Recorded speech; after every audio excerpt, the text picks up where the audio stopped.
Meme and welcome to a day in my life. আজকের ব্লগটা আমি সকাল থেকে শুরু করছি। সকাল বলতে এতটাও সকাল না, এখন অলমোস্ট 9টা বেজে গেছে। আর আমার দিন শুরু হবে আর চা কফি থাকবে না তা তো হতেই পারে না। আর চা খেয়ে আমি সোজা পড়তে বসে গিয়েছিলাম, কারণ সামনে হচ্ছে আমার এক্সাম আর এই মুহূর্তে আমার ব্লগের স্টাডি পার্টটাই সব থেকে বেশি থাকবে।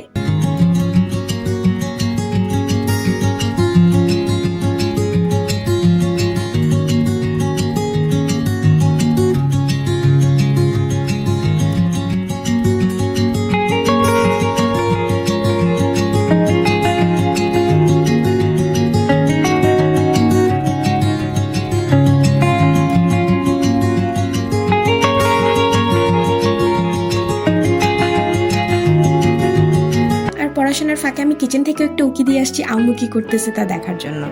অ্যান্ড দেন আমি আবারও পড়তে বসে গিয়েছি। এই বইটার অনেকগুলো পেজ আসলে মিসিং, আর যখন আমি বইটা কিনছিলাম তখন আমি চেক করছিলাম, কিন্তু কেন জানি তখন আমার চোখে এই জিনিসগুলো ধরাই পড়ে নাই। আজ 1 মাস বেশি হয়ে গেছে বইটা আমি কিনে আনছি, এখন আমার চোখে ধরা পড়তেছে। এখন তো আমি এটা চেঞ্জও করতে পারবো না, কি বা করার, এভাবে ম্যানেজ করে পড়তে হবে। পড়তে পড়তে আমার নজর গেল জানালার দিকে, আর এত সুন্দর একটা জিনিস আমি দেখছি, আমার মনে হয়েছে যে এই জিনিস তো ক্যাপচার করতেই হবে। আমি জানি না ক্যামেরাতে বোঝা যাচ্ছে কিনা, বাট মানে সামনাসামনি এটা এত বেশি প্রিটি আর অ্যাস্থেটিক লাগতেছিল। মানে যেরকম আমরা প্রিন্টারেস্টে দেখি না, গ্লিটারি খুব ড্রিমি টাইপ, তো এই জিনিসটা এত সুন্দর লাগতেছিল। পুরা আকাশের রিফ্লেকশনটা জানালার উপর পড়ছে, মনে হচ্ছিল যে এখানে কেউ অ্যাস্থেটিক কোনো কিছু একটা পেন্টিং করে দিছে। এত সুন্দর লাগতেছিল, আমি অনেকক্ষণ দাঁড়ায় আমি এটাই দেখছি। বাই দ্য ওয়ে, এখন অলমোস্ট 12টা বেজে গেছে আর আমার সকালের পড়াশোনার এখানে সমাপ্তি। দেন বিকালবেলা হচ্ছে আম্মু এখানে তালের বড়া বানাচ্ছিল। অনেকে এটাকে তালের পিঠাও বলে, বাট আমাদের এখানে তালের বড়াই বলে। এটা আমার অনেক পছন্দের।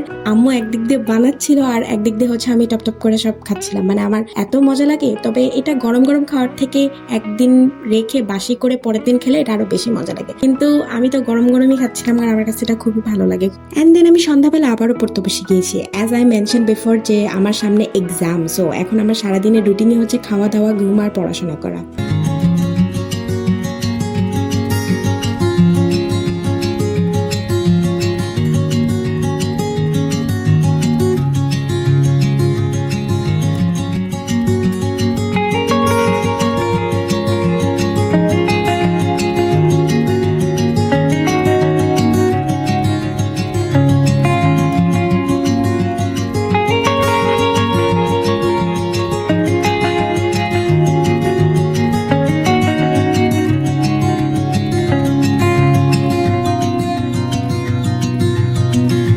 So that's all for today everyone. See you in the next video.